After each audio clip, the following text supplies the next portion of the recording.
cuando nosotros conocemos los sacramentos de la iglesia, ¿ok? Entonces, será muy oportuno dedicarle tiempo para ver los tres bloques. La iglesia divide la vida sacramental en tres bloques. El primer bloque le llamamos iniciación o inicio. Y hay tres sacramentos. El bautismo, está la confirmación y está la Eucaristía. ¿Ok? Eucaristía. Hay un segundo bloque que es de curación, ¿no? Que curan. El alma se enferma, el cuerpo se enferma y entonces hay que curar el alma. Entonces, el primero, que está también relacionado con el bautismo, es el sacramento de la penitencia y reconciliación. Mejor conocido como la confesión. Y el otro es la unción de los enfermos. La unción de los enfermos. En los dos casos tiene que ver con curar. ¿Ok? Curar. Entonces, para curar el alma es que nosotros necesitamos que el mismo Señor pues nos cure. ¿Ok? Y después hay otro grupo de sacramentos que son de servicio. ¿Cuáles son esos sacramentos de servicio? Está el orden sacerdotal y está el matrimonio. ¿Ok? El matrimonio. Esos son los tres grupos en los que la iglesia ha dividido la vida sacramental. Nosotros podemos ver en esta segunda parte, déjenme mostrarle esto, cómo está dividida la economía. La iglesia habla de economía sacramental. ¿Ok? La segunda parte, celebración del misterio cristiano. Da razón de ser de la liturgia. Significado de la palabra liturgia. La liturgia como fuente de vida. Oración y liturgia. Catequesis y liturgia. La primera sesión es la economía sacramental. Capítulo primero, el misterio pascual de la iglesia, en el tiempo de la iglesia. Aquí habla de la liturgia como obra de la Santísima Trinidad, el misterio pascual en los sacramentos de la iglesia. En el capítulo segundo habla de la celebración sacramental de la iglesia, la celebración litúrgica de la iglesia, quién celebra, cómo celebrar, cuándo celebrar, dónde celebrar. Esto es importantísimo, sumamente importante, ¿ok? Hay sacramentos de Cristo, hay sacramentos de la iglesia, hay sacramentos de la fe, sacramentos de salvación, sacramentos de la vida eterna, en fin, ¿ok? Y luego la tercera parte habla de los 7 sacramentos. La segunda sección de esa habla de los 7. Entonces, el capítulo primero, los sacramentos de iniciación cristiana. El sacramento del bautismo, el sacramento de la confirmación y el sacramento de la Eucaristía. ¿Ok? Aquí hay una enorme cantidad de detalles sobre esos 3 sacramentos. Luego se habla de los sacramentos de curación, sacramento de la penitencia y la reconciliación, la unción de los enfermos. Y luego, en el tercer capítulo de esa sección, habla de los sacramentos del servicio a la comunidad, sacramento del orden, el sacramento del matrimonio, y la última parte de esa sección habla de otras celebraciones litúrgicas, los sacramentales y las exequias cristianas. ¿Ok? Hasta ahí esa parte de la celebración. ¿Ok? Nosotros necesitamos saber quién celebra. ¿Ok? ¿Quién celebra en la iglesia? La liturgia es acción del Cristo total. Eso es lo primero que nosotros tenemos que mirar. Y ahora vamos a ver eso. El Cristo total. ¿Qué es lo que la iglesia dice cuando habla del Cristo total? La iglesia, cuando celebra, ese dibujito es lo mejor que me ha quedado, así que quédense con eso, ¿ok? Celebra la cabeza y su cuerpo, ¿ok? ¿Quién es la cabeza de la iglesia? Jesús, ¿ok? Jesús. Y nosotros somos su cuerpo. El cuerpo es la iglesia. Es la imagen que ha puesto San Pablo, ¿ok? Entonces, la cabeza y el cuerpo. Por eso el Cristo total, la celebración, todo acto celebrativo es ejercido fundamentalmente por la cabeza de la iglesia, que es Cristo. Y evidentemente entran unos ministros, ¿ok? Unos ministros ordenados, que es el ministerio de orden, ordenados. Esos ministros ordenados, que son el obispo, el sacerdote y el diácono. ¿Okay? Entonces, esos dos primeros están en función del ejercicio sacerdotal de Cristo. Los sacerdotes. Este está en función del servicio. ¿Ok? Sería sumamente interesante que nosotros viéramos ese, por lo menos uno de los elementos. Un momentito que voy a buscar esa cita. Un momentito, déjenme entrar aquí. Abrir servicio de diaconía, el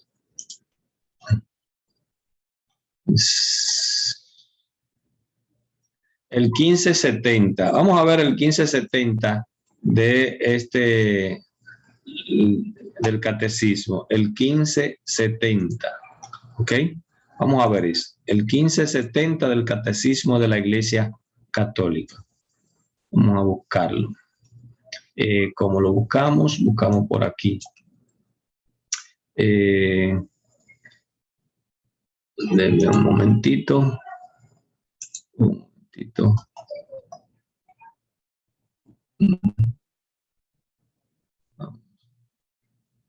Captura secuencial. No, esto no es lo que yo quiero.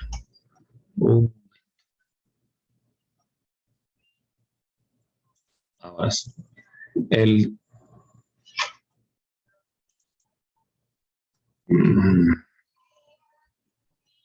1570. Un momentito que aquí está. Pueden verlo ahí ustedes. ¿Qué dice ese 1570? Dice, ¿pueden verlo?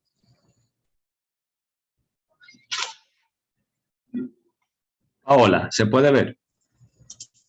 Todavía no, se ve, ahora sí. Entonces, miren el 1570, dice, los diáconos participan de una manera especial en la misión y la gracia de Cristo. El sacramento del orden los marcó con un sello o carácter que nadie puede hacer desaparecer y que lo configura con Cristo, que se hizo diácono, es decir, el servidor de todo. Corresponde a los diáconos, entre otras cosas, asistir al obispo y a los presbíteros en la celebración de los divinos misterios sobre todo el que tiene que ver con la Eucaristía, en la distribución de las mismas, en la celebración del matrimonio, bendecirlo, proclamar el evangelio y presidir, dice, y presidir las exequias y entregarse a los diversos servicios de la caridad, pero no puede hacer más nada. Miremos ahora el 1569, que es el anterior. Dice, en el grado inferior de la jerarquía están los diáconos, a los que se les imponen las manos para realizar un servicio y no para ejercer el sacerdocio. En la ordenación al diaconado, solo el obispo impone las manos. Significa así que el diácono está especialmente vinculado al obispo en las tareas de su diaconía o del servicio, pero no en función de del sacerdocio de Cristo. Podemos ver otro incluso más interesante en ese sentido. Voy a leer el 1588, ¿ok? ¿Qué dice? Mejor, no, el 1596, mejor. El 1596. Vamos a ver el 1596 y con eso ya termino para que ustedes vean cómo es. 1596 dice, los diáconos son ministros ordenados para la tarea del servicio de no reciben el sacramento ministerial, el sacerdocio ministerial, no reciben el sacerdocio ministerial, pero la ordenación les confiere funciones importantes en el ministerio de la palabra, del culto divino, del gobierno pastoral y del servicio de la caridad, tareas que deben cumplir bajo la autoridad del obispo. ¿Okay? Por eso quise ponerle eso para que ustedes vean cuál es la diferencia en la liturgia. Entonces, esos tres ministros, el obispo, el sacerdote y el diácono, entran en el ministerio ordenado. Ahora, esos dos primeros entran en el ministerio sacerdotal de Cristo, no el diácono. ¿Ok? Mantengan esa información que es importante para los demás. ¿Ok? Entonces, cuando nosotros hablamos de funciones del sacerdote, no, para nosotros hablar de función del sacerdote, tenemos que dirigirnos a las funciones de los sacramentos. Por ejemplo, a los sacerdotes le llaman curas, ¿ok? Porque ejercen los sacramentos de curación, de confesión y de unción de enfermos. Curan el alma y curan el cuerpo. Por eso a los sacerdotes le llaman curas, ¿ok? Le llaman párroco. ¿Por qué? Porque administran las parroquias en nombre del obispo. El obispo no puede entrar en toda la parroquia de su diócesis. Por eso a los sacerdotes le llaman párroco, ¿ok? Le llaman sacerdote. ¿Por qué le llaman sacerdote?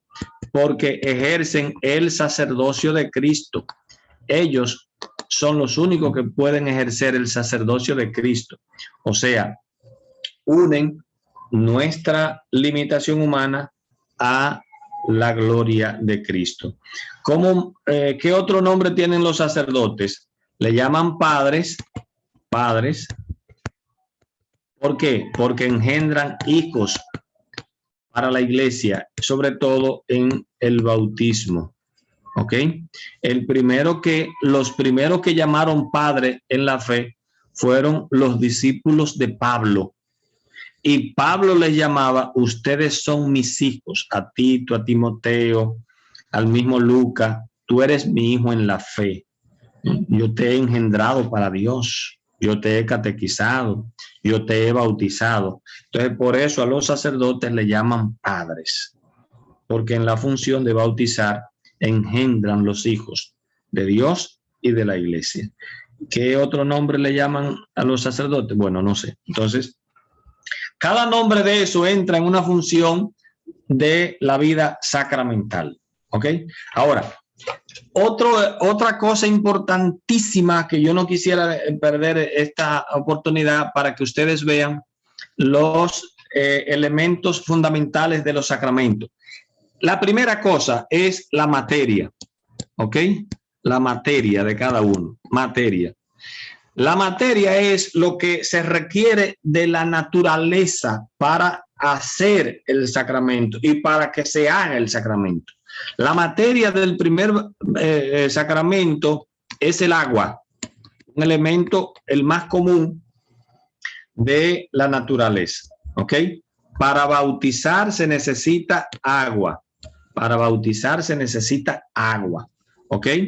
Para la confirmación se necesita el aceite o el crisma. ¿Ok? El aceite o el óleo, como usted quiera. Para la Eucaristía se necesita pan, ácimo o sin levadura, y vino de la vid o de la uva, ¿ok? Para el sacramento de la confesión, atención porque ahí se pone más interesante, la materia es el habla o desembuchar los pecados, hablar, comunicarse, decir, la conversación. Por eso no se permite confesarse vía Zoom, no se puede. Hay que confesar los pecados ante el sacerdote. La materia de la confesión es el hablar o comunicar, desembuchar. ¿Cuál es la materia del sacramento de cuál es el otro? De la unción de los enfermos. Pues como es una unción, el óleo de los enfermos, el óleo de los enfermos. ¿Cuál es la materia del orden sacerdotal? La materia es la imposición de la mano, imponer la mano, ¿ok? Se ordena a un varón imponiendo las manos y orando con las manos puestas sobre él. La materia del matrimonio, ahí sí hay, siempre es una materia complicada, porque la materia del matrimonio la ofrecen los contrayentes, que es el sí, o lo que nosotros conocemos como la aceptación, ¿no? La materia específica del matrimonio se llama el consentimiento. ¿Aceptas a fulano de tal como esposo? Sí, lo acepto. Fulana, acepto. Sí, lo acepto. El sí, el consentimiento es la materia. Y luego, cada uno de los sacramentos tiene un efecto. Sería sumamente importante conocer los efectos de cada uno de los sacramentos. El efecto del bautismo es nacer, ¿ok? El efecto del sacramento de la confirmación es crecer, fortalecerse, que está también unido al sacramento de la Eucaristía. El efecto de la Eucaristía es alimentar, comer, coman y beban, alimentar. Dios quiere alimentarnos. El efecto del sacramento de la penitencia, la reconciliación o la confesión es el perdón de los pecados, definitivamente. El perdón de los pecados. El efecto del sacramento de la unción de los enfermos es la sanación o el viático, para que si va a morir, pues que no tenga ninguna dificultad. El efecto del sacramento del matrimonio es la santificación de los contrayentes, santificación, ¿ok? Y el efecto del sacramento del orden son fundamentalmente tres: regir, enseñar. Por eso el sacerdote es el que enseña. Y el tercero es gobernar. Esos tres efectos son del sacramento del regir, enseñar y gobernar. ¿Ok? Ordenar significa que tú estás en capacidad de ejercer esas tres funciones. El efecto, entonces, tiene mucho que ver con la materia. Si ustedes se dan cuenta, el efecto y la materia están en una misma línea, ¿ok? Sería importante ver eso. Por ejemplo, el agua en el sacramento del bautismo, ¿cuál es el efecto del sacramento del bautismo? Nacer, limpiar, Al limpiar, nacer es igual, viene de una misma idea, ¿ok? Nacemos a una vida nueva y nacemos a una vida nueva porque nos limpian, nos purifican. Ojo, aquí hay algo que nosotros necesitamos saber que muchas veces no lo entendemos. El bautismo y la confesión están en una misma línea, ¿ok? ¿Por qué? Porque el bautismo nos limpia, nos hace criaturas nuevas. Hay que nacer de nuevo del agua y del espíritu. Es un nacimiento, ¿ok? Y como este bautismo no se puede recibir más que una vez, entonces, ¿cómo nos limpiamos una vez que nosotros nos ensuciamos? Si nos bañamos por la mañana, salimos a la calle y en la calle nos ensuciamos, si no se puede uno bautizar otra vez, ¿cómo nos limpiamos? Bueno, confesándonos. Nos limpiamos confesándonos, ¿ok? Por esa razón, estos dos sacramentos están en una misma línea. El efecto del sacramento del bautismo es también el mismo efecto de la confesión, porque aquí también cuando nos confesamos, nacemos de nuevo. Uno se renueva, tiene la posibilidad de renovarse permanentemente, ¿ok? En la próxima intervención, el próximo viernes, nosotros vamos a entrar en unos detalles de la vida sacramental, detalles más profundos. O sea, luego vamos a ver las estructuras de cada uno de los sacramentos y evidentemente el de la cumbre, que es el sacramento de la Eucaristía. ¿Ok? Manantial y cumbre de toda la vida sacramental, por hoy sería solamente entrar en estos detalles, pero a mí me gustaría tomar mucho más tiempo en este encuentro para preguntas y respuestas. Yo incluso me interesaría dejarlo aquí ahora, porque esto de los sacramentos genera muchas dudas. Es la parte en donde nosotros tenemos más ataques. Y es importante entender eso, ¿ok? Porque si hay algo que a Satanás le molesta es que nosotros tengamos sacramentos. ¿Por qué?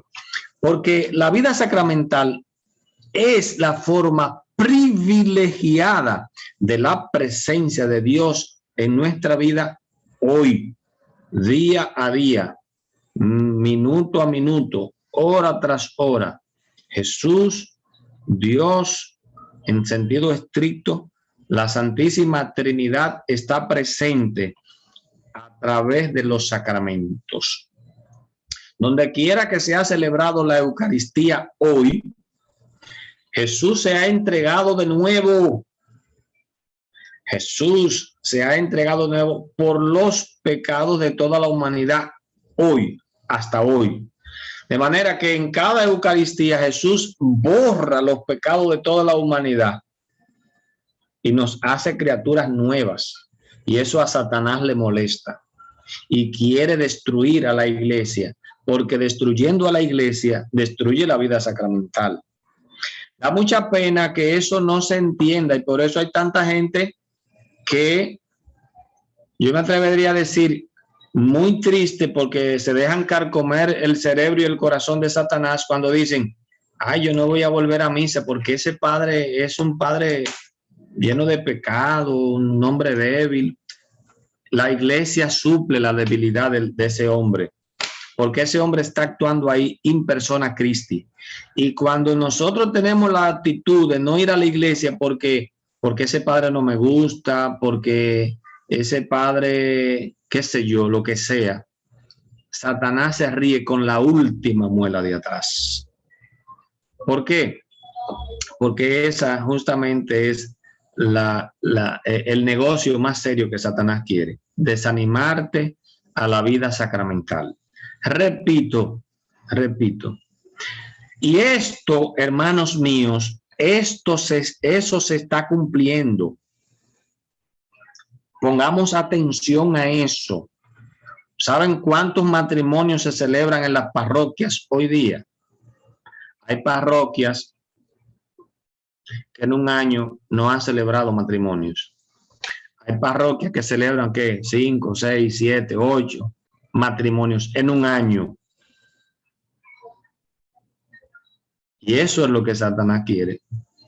Satanás feliz, feliz. Porque hemos dicho que el efecto del sacramento del matrimonio es que es santificar a los contrayentes, santificar en lo que hay que pensar cuando uno piensa casarse. Entonces, una pareja que piensa casarse, pero se piensa casar por lo civil y no piensa casarse por la iglesia, entonces Satanás se pone feliz, contentísimo. ¿Ok? Hoy día, uno de los sacramentos que se ha perdido es el sacramento de la confesión. Primero porque hay muchísimos sacerdotes que se le hace pesadísimo confesar. Y esa pesadez es Satanás que va ganando terreno. ¿Ok? Es Satanás. Primero, la pesadez del sacerdote. Y segundo, en el trabajo que nos da para nosotros confesarnos. Y eso es el trabajo de Satanás. La vida sacramental es la presencia viva de Jesús, Es la acción inmensa en nosotros del Espíritu Santo, en nosotros. Es el Espíritu Santo el que ejerce la acción sacramental. Por eso, ahora que nosotros vamos a celebrar Pentecostés, la iglesia nace en Pentecostés y nace primero ella como sacramento. La iglesia misma es un sacramento. Déjenme poner esa idea en la escritura, ¿ok? Y qué bueno que ustedes lo entienden. La misma iglesia nace como sacramento. La palabra sacramento significa misterio. Eso es lo primero. Es igual a misterio, ¿ok? Misterio. Pero la palabra sacramento también tiene un efecto que sacramento es la acción de Cristo en la iglesia. Y cuando nosotros hablamos de acción de Cristo, ¿a qué nos estamos refiriendo? ¿Quién es el que actúa en Cristo, en la Santísima Trinidad? ¿Quién actúa? Es el Espíritu Santo. ¿Ok? Por eso cuando Jesús, ahora en estos días, hemos escuchado el discurso, me voy, pero le voy a enviar el Paráclito. Él va a enseñarle, Él va a defenderlo, Él va a cuidarlo, Él les irá motivando, en fin. Para nosotros movernos hacia Dios, tiene que movernos el Espíritu Santo. Para nosotros movernos a gustarnos los sacramentos, tiene que movernos el Espíritu Santo. Tiene que movernos el Espíritu Santo. ¿Ok? Entonces, la vida sacramental es la acción de Dios, del Cristo total, de Cristo con la iglesia. En el sacramento, quien preside siempre en el sacramento es Cristo. Es Cristo. Por la fuerza, por la acción del Espíritu Santo. Les remito que ustedes vean, sobre todo, vamos a buscar eso, la plegaria eucarística. Vean cualquier plegaria eucarística, cualquiera, ¿ok? Entonces, vamos a leer la plegaria eucarística 2 para que ustedes vean cómo es la acción. Dice, santo, estoy leyendo ahora la plegaria eucarística, en el momento en el que la iglesia hace la función sacerdotal como el Cristo total. Dice, Santo eres en verdad, Señor, fuente de toda santidad. Por eso te pedimos que santifique estos dones con la efusión de tu Espíritu Santo, de manera que sean para nosotros cuerpo y sangre de Jesucristo nuestro Señor. Miren, solamente en ese ya está clarísimo quién es el que va a hacer que ese pan y ese vino se conviertan en el cuerpo y la sangre. El cual, cuando iba a ser entregado a su pasión, voluntariamente aceptada, tomó pan dándote gracias, lo partió y lo dijo a sus discípulos diciendo: tomen y coman todo de él, porque esto es mi cuerpo, que será entregado por ustedes. Del mismo modo, acabada la cena, tomó el cáliz dándote gracias de nuevo, lo pasó a sus discípulos diciendo: tomen y beban todos de él, Y después decimos: este es el sacramento de nuestra fe, anunciamos tu muerte, proclamamos tu resurrección, ven Señor Jesús. Ahora escuchen. Acuérdate, Señor, de tu iglesia extendida por todo, con el Papa, nuestro obispo y todos los pastores que cuidan, lleva la supervisión. Acuérdate también de nuestros hermanos que durmieron con la esperanza de la resurrección de todo lo que ha muerto, y la misericordia, por Cristo, con él, etcétera, etcétera. La acción del Espíritu Santo, el Cristo total. Por eso tomemos un tiempo, unos 10 minutos, para preguntas y respuestas. Lo dejamos hasta aquí.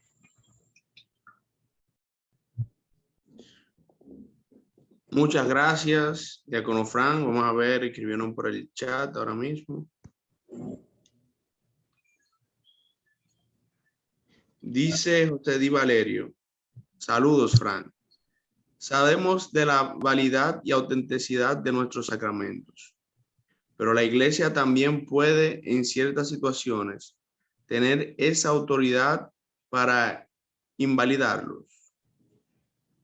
O abajo de criterios, o bajo qué criterios la Iglesia son evaluados dichos casos, y cómo ve la Iglesia, que es madre, este hecho. Por ejemplo, una vez se dio un caso en mi parroquia de Venezuela, anulación de un matrimonio. Una muy buena pregunta, José. Te felicito por la pregunta. Y por eso el Código de Derecho Canónico hay que conocerlo, ¿ok? Todos los sacramentos, todos, lo administra la Iglesia. Ya se lo ha dicho el mismo Jesús a Pedro: tú eres Pedro, y sobre ti edificaré mi iglesia. Lo que ates en la tierra quedará atado en el cielo, lo que desate en la tierra quedará desatado. Y al final, cuando Jesús se iba a la ascensión, les doy mi Espíritu Santo. A quienes les perdonen los pecados les quedan perdonados. A quienes se los retengan, le quedan retenidos. ¿Ok? Entonces, la administración de los sacramentos de la iglesia es algo serio.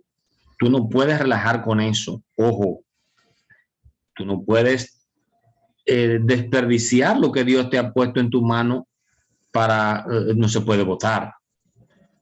Yo te voy a poner un simple ejemplito. En la casa de la Anunciación, estando yo ahí desayunándome con un sacerdote, llega una señora, llama al guardián, y el guardián va y me dice: mira, hay una señora que quiere verlo. Y a mí, sí. Entonces, cuando voy, me dice la señora: mire, yo vengo a buscar un poquito de agua bendita. ¿Y usted de aquí de la casa, es miembro de la comunidad? No, me dijeron que viniera con Geneva. ¿Y para qué usted quiere esa agua bendita? No, que yo tengo, usted sabe que uno necesita. Digo: no, pero eso no es así. Yo no sé qué usted va a hacer con esa agua bendita, yo no puedo dársela. Dice: yo no sé cuál es la intención que ella tiene con usar, y si es un altar que tiene, entonces esa agua bendita la puede usar para hacer brujería. Entonces yo no puedo dar lo sagrado para, si no estoy claro, ¿para qué es que usted quiere esa agua bendita? No se puede. Igual, por eso se pide también a la gente que tenga cuidado, el ministro sobre todo, de que la gente comulgue delante de él, se lo ponga a la boca, que lo trague, para garantizar lo más que se pueda de que eso, que es el cuerpo y la sangre de Cristo, no se lo lleve a alguien y haga con él rito satánico. ¿Por qué? Porque Satanás no tiene nada. Satanás usa lo nuestro para hacer su tollo y su disparate. Entonces la iglesia es la que administra, y la administración de la iglesia está en el Código de Derecho Canónico. ¿Ok? Por ejemplo, por más que la iglesia quiere, no puede conferir ningún otro sacramento si tú no estás bautizado. Eso está claro. Entonces, si tú quieres, por ejemplo, casarte, yo me quiero casar porque tengo 10 años de civil y yo quisiera, y usted está bautizado, no, pues no se puede. Lo primero que hay que hacer, lo primero que usted tiene que hacer es bautizarse, porque no se puede acceder a otro sacramento, a ningún otro sacramento, ni a la confesión, ni a la confesión. Eso está estipulado en el Código de Derecho Canónico. O sea, un católico, un cristiano católico que esté en pecado, no puede tener acceso a la confesión sacramental, si no está bautizado.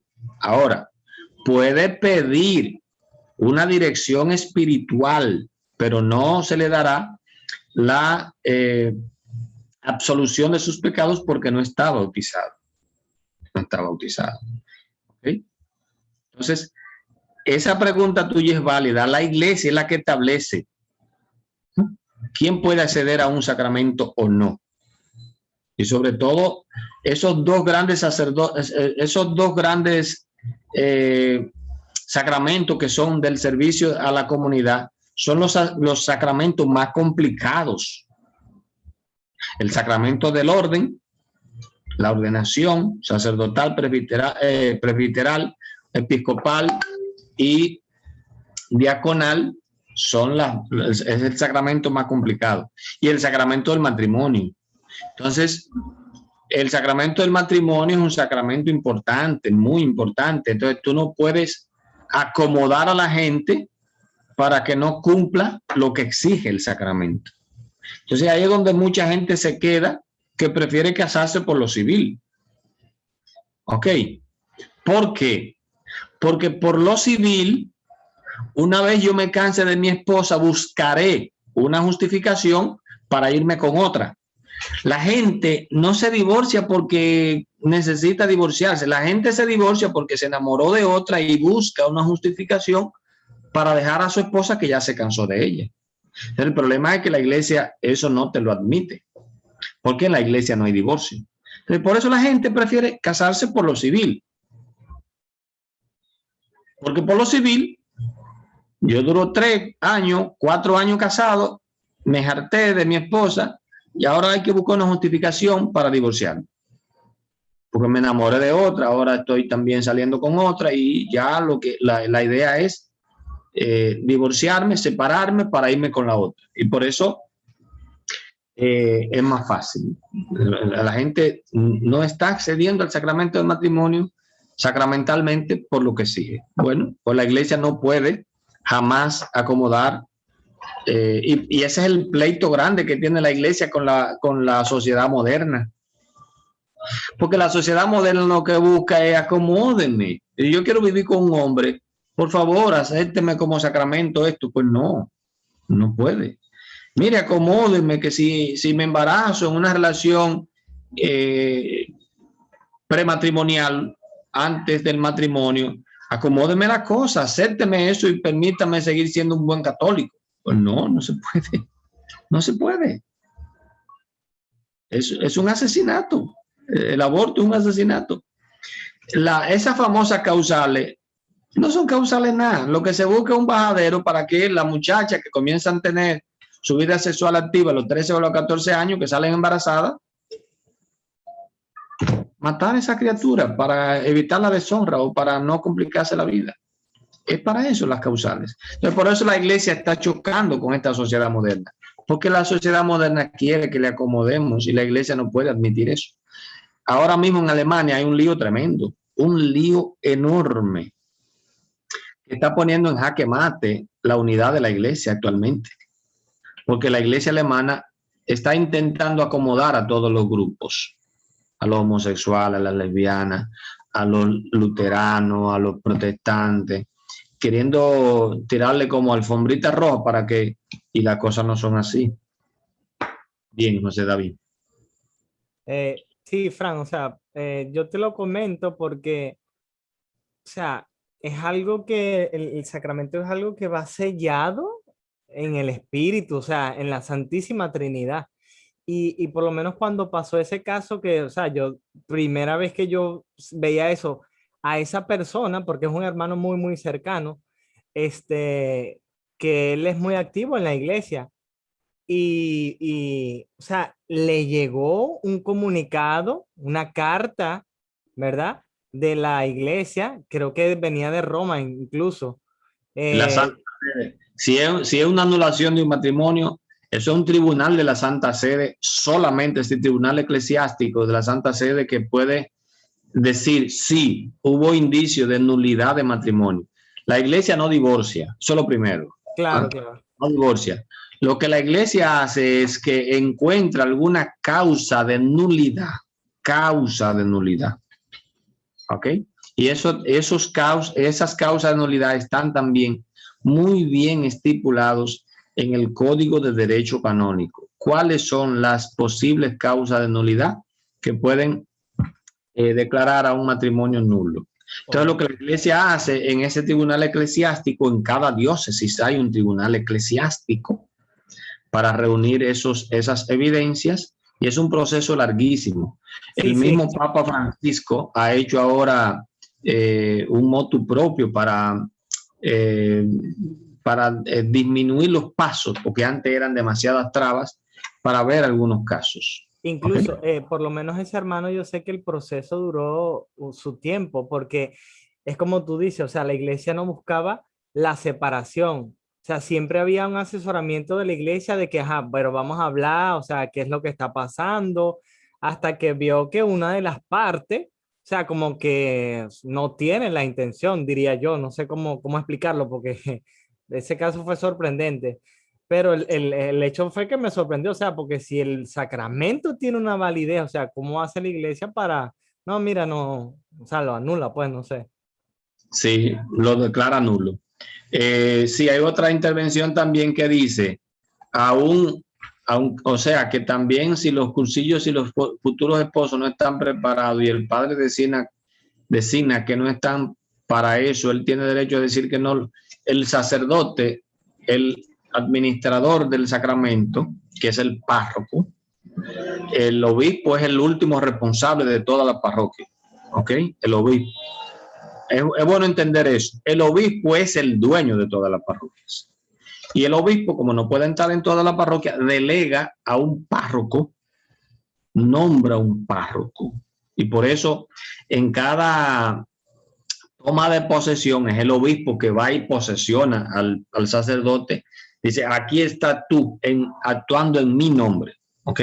Y por eso le llaman párroco, porque está al frente de la parroquia. Y tiene poder deliberativo. Si un sacerdote entiende que una pareja, por el motivo que sea, no se garantiza el efecto de ese sacramento, pues tiene toda la autoridad de decir, no, ustedes, yo no lo puedo casar en mi parroquia. Tan sencillo. Usted tiene que tener la capacidad y el discernimiento de saber quiénes no tienen esa capacidad. A mí me pasó un caso, ¿ok? De una pareja que era evidente que el joven no tenía capacidad para el matrimonio. Es una persona con síndrome de Down. Y era hijo de una persona con mucho dinero. Y había una joven que supuestamente era novia del jovencito. Y fueron a la parroquia con intención de casarse. Y en ese momento yo estaba solo en la parroquia y le dije, no, nosotros tienen que ir a otra parroquia, nosotros no podemos. ¿Por qué? Porque la intención ahí es dudosa. Entonces tú tienes que administrar eso. Tú no puedes decir esta intención, todo el mundo sabe que es. Hay que tener cuidado con eso. Es el párroco el que tiene el criterio para ver si ahí va a haber un problema. Ahora, que lo haya después, porque la gente son normales y no se dio todo lo que se tenía, es una cosa. Pero tú ver que puede ser que eso sea un negocito que esa muchacha tenga con ese muchacho y que definitivamente eso no va a funcionar. Porque lo único que sostiene el matrimonio es el amor. Eso es crónica de un divorcio o de una solicitud de anulación anunciada. José. Y por lo menos que también comentaste el caso del bautismo, Frank. O sea, la iglesia es la que administra el sacramento, pero por lo menos yo he escuchado en la pastoral social en Venezuela, o sea, en la parroquia donde yo estaba, hubo casos, no los logré presenciar, pero por lo menos de niños en riesgo a temprana edad en un hospital, o sea, que ya están en peligro de muerte. ¿Cómo recomienda la iglesia, o no sé si la iglesia recomienda, pero habían personas que, o sea, no, vamos a bautizarlos, no sé, o eso es simbólico, qué tan efectivo es ese bautizo? Muy buena pregunta. El sacramento del bautismo es el único sacramento por la necesidad del sacramento para entrar en el reino de los cielos que se puede conferir que cualquier cristiano, incluso cualquier persona no cristiana, ¿ok?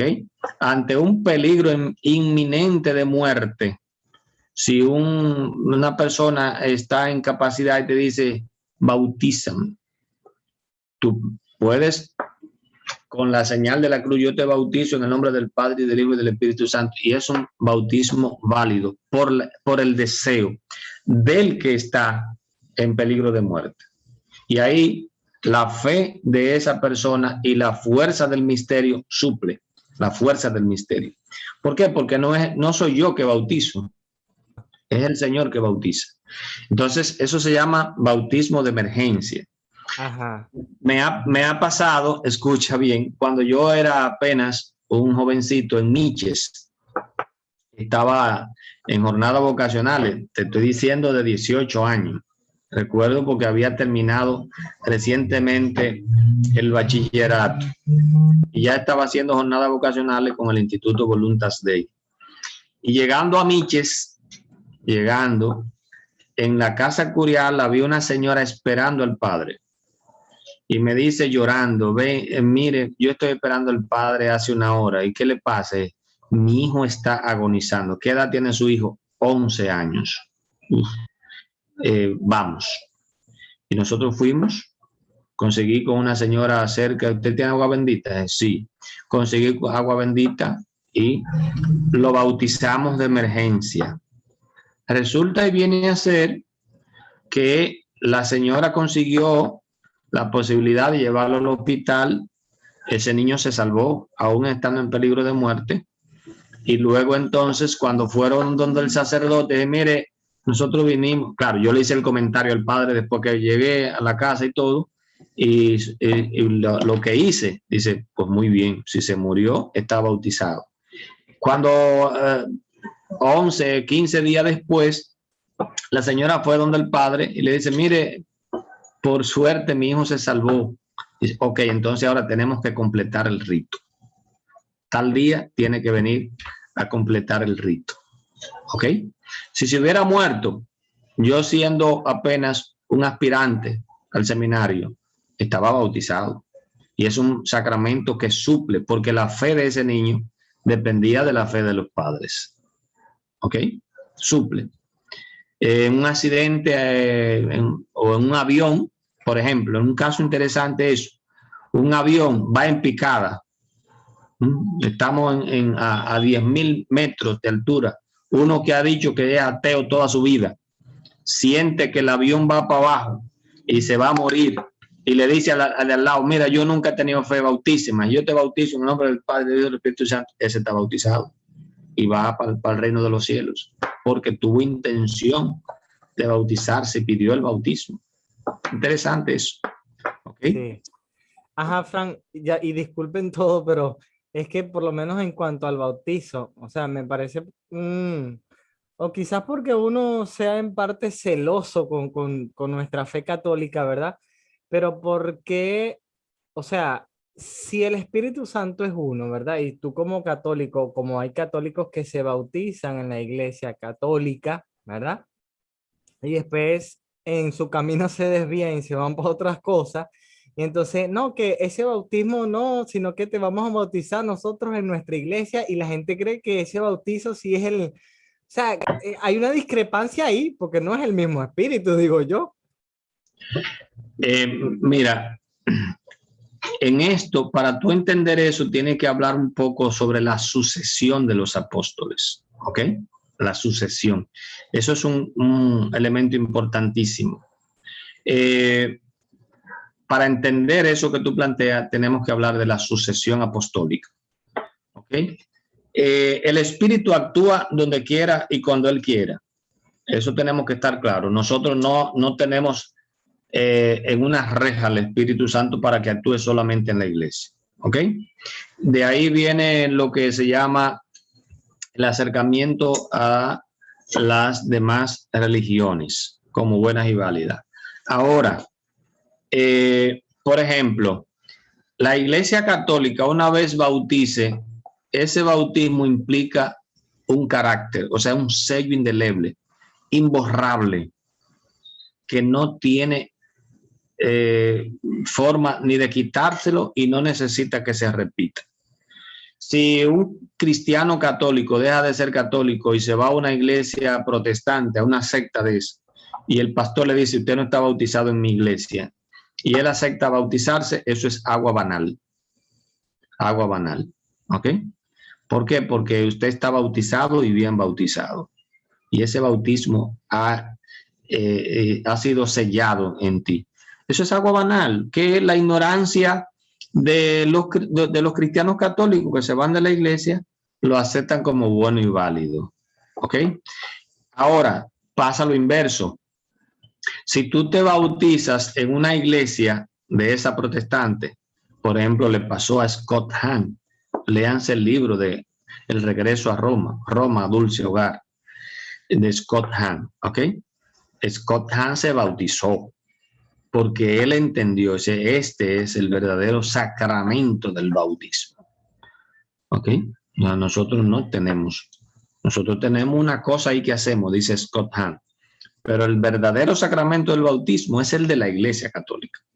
Que por cierto, hay un libro de él sumamente importante sobre los sacramentos que se llama Signos de Vida. Busquen ese libro. Una cosa impresionante explicando los sacramentos, signos de vida, de Scott Hahn. Debe estar por ahí. No voy a perder tiempo para por ahí. ¿Ok? Entonces, él explica los sacramentos. Una persona que se bautiza en una iglesia que no es católica, a menos que el Santo Padre le libere de la entrada, porque eso es posible. ¿Ok? Por ejemplo, un anglicano, una persona de la iglesia anglicana, en donde la iglesia anglicana ha tenido mucha comunicación con la iglesia y tienen la misma estructura sacramental. Por eso, aquí hay anglicanos, en la capital de la República hay anglicanos y hay sacerdotes anglicanos que usan incluso el mismo cuello clériman, celebran la Eucaristía igualito. Y hay gente que dice, yo conozco un padre que tiene mujer y tiene 7 hijos, porque es un sacerdote anglicano y se casan. ¿Ok? Hay una parroquia anglicana en Capotillo, hay una parroquia anglicana grande en la Avenida México, que ahí está la sede de ellos, de los episcopales, y tienen los 7 sacramentos, celebran tal cual los 7 sacramentos, los 7. Lo único que ellos ordenan mujeres, ordenan obispas, ordenan diaconisas, incluso a tal punto que ordenan homosexuales abiertos, o sea, personas homosexuales y mujeres lesbianas. ¿Por qué? Porque es una iglesia protestante. Pero si hay un anglicano que quiere venir a la iglesia católica, la iglesia le asume ese sacramento porque tienen la misma estructura. Entonces, eso va a depender. La iglesia luterana en Alemania tiene también los 7 sacramentos, cree en la Virgen, lo único que no tiene la autoridad del Papa. ¿Ok? No tiene la autoridad del Papa. Y tiene otros elementos que no son propios de lo nuestro. Pero, repito, tiene los 7 sacramentos. Si un luterano quiere venir a la iglesia católica, de plan, cada rato salen de la iglesia luterana y vienen a la iglesia católica. Bien, son las 10:17. ¿Alguna otra pregunta? ¿Puede un laico confesar? Ups. No, nunca. Esa es una buena pregunta. Gracias, Jason. Ojo, voy a usar la pantallita. ¿Ok? Ni el diácono puede confesar. Ni el diácono. Atiendan. ¿Ok? Hay sacramentos. Hay 5 sacramentos. 5. Que son ejercidos por Cristo. El único que lo puede hacer es Cristo. Porque en Cristo hay una acción salvadora a través de esos sacramentos. ¿Ok? La confirmación, la Eucaristía, la penitencia o la confesión. ¿Ok? El orden sacerdotal y la unción. Sí, la unción. Esos 5 sacramentos son sacramentos sacerdotales, el ejercicio sacerdotal de Cristo, sobre todo el de la Eucaristía. ¿Quién es el que confiesa? ¿Quién confiesa? Es el sacerdote, o sea, es el ministro que está ahí escuchando. ¿Quién perdona los pecados? El único que puede perdonar el pecado es Cristo. Ahora, el sacerdote está en el ejercicio ministerial, en el ejercicio in persona Christi capiti. In persona Christi capiti. Déjenme buscar 2 textos. Por favor, no se me desesperen, ¿ok?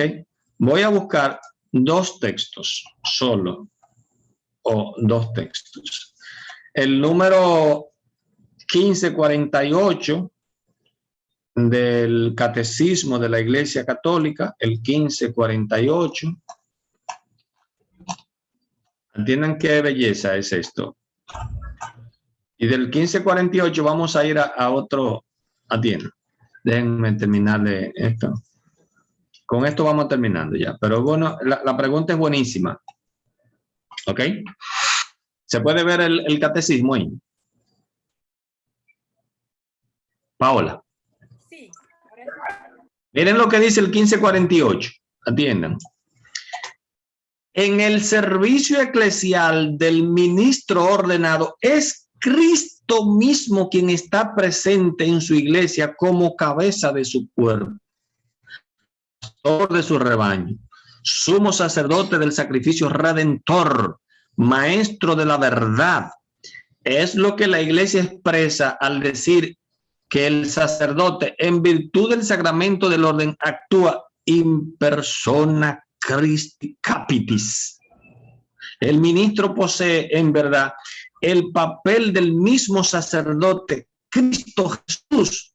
Si ciertamente aquel es asimilado al sumo sacerdote por la consagración sacerdotal recibida, goza de la facultad de ocultar por el poder de Cristo mismo a quien representa. Y miren lo que dice Lumen Gentium 10. Lumen Gentium 10 dice: Cristo Señor, pontífice, tomado de entre los hombres, a su nuevo pueblo los hizo reino de sacerdote para Dios su Padre. Los bautizados son consagrados como casa espiritual y sacerdocio santo por la regeneración de la unción del Espíritu Santo, para que por medio de todas las obras del hombre cristiano ofrezcan sacrificios espirituales y anuncien las maravillas de quienes lo llamó de las tinieblas a la luz admirable. Por ello, todos los discípulos de Cristo, perseverando en la oración y alabanza a Dios, han de ofrecerse a sí mismo como hostia viva, santa y grata a Dios. Han de dar testimonio de Cristo en todo lugar, y a quien se le pidiera han de dar también razón de la esperanza que tiene la vida eterna. Ahora atiendan esto, atiendan eso. El sacerdocio común de los fieles y el sacerdocio ministerial o jerárquico se ordena el uno para el otro, aunque cada cual participa de una particular del sacerdocio de Cristo. Su diferencia es esencial, no solo gradual, porque el sacerdocio ministerial, en virtud de la sagrada potestad que posee, modela y dirige al pueblo sacerdotal, efectúa el sacrificio eucarístico ofreciéndolo a Dios en nombre de todo el pueblo. Los fieles, en cambio, en virtud del sacerdocio real, participan en la oblación de la Eucaristía, en la oración y acción de gracias, con el testimonio de una vida santa, con la abnegación y la caridad operante. ¿Ok? O sea, el sacerdocio, por eso entender el sacerdote, hay que entender el sacerdocio de Cristo. Ningún sacerdote es sacerdote para sí ni por sí, sino que ejerce el sacerdocio de Cristo. Por eso, porque Cristo es el sumo y eterno sacerdote. Y los sacerdotes en la Iglesia Católica, por la fuerza del Espíritu Santo, hay una palabra clave aquí que la quiero usar, porque la voy a usar, ¿ok? Y la voy a explicar. Así como Jesús, por la fuerza del Espíritu Santo, se encarnó en María,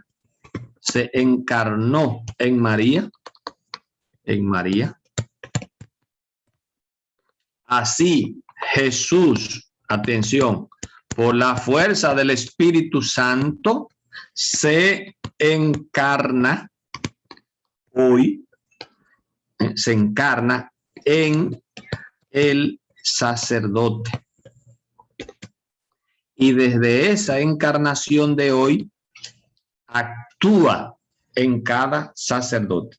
Repito, Jesús, por la fuerza del Espíritu Santo, se encarnó en María, su madre, y se hizo carne y habitó entre nosotros.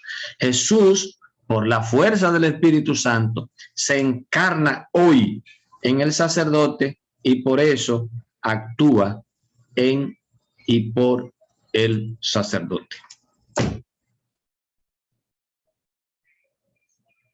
¿Okay? Por eso hay sacramentos, 5, que nadie lo puede ejercer, solo el presbítero y el obispo, que son los 2 grados sacerdotales.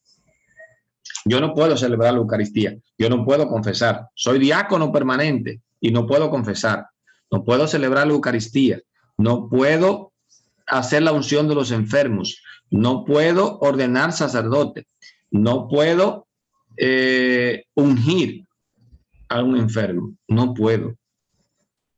¿Ok? No puedo, tan sencillo. ¿Qué yo puedo hacer?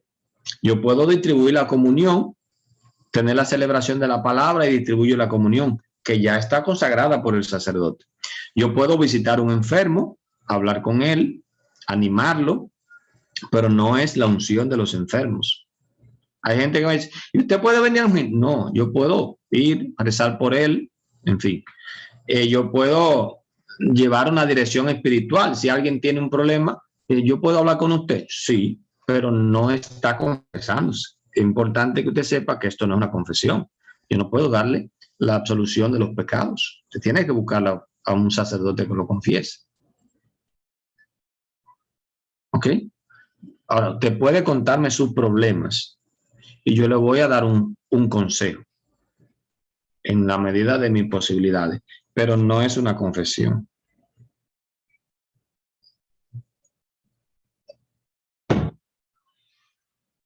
Bien. Bien. Excelente, excelente. Diácono, entonces vamos a pasar inmediatamente con los avisos.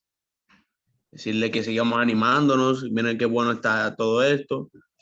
Sigamos orando por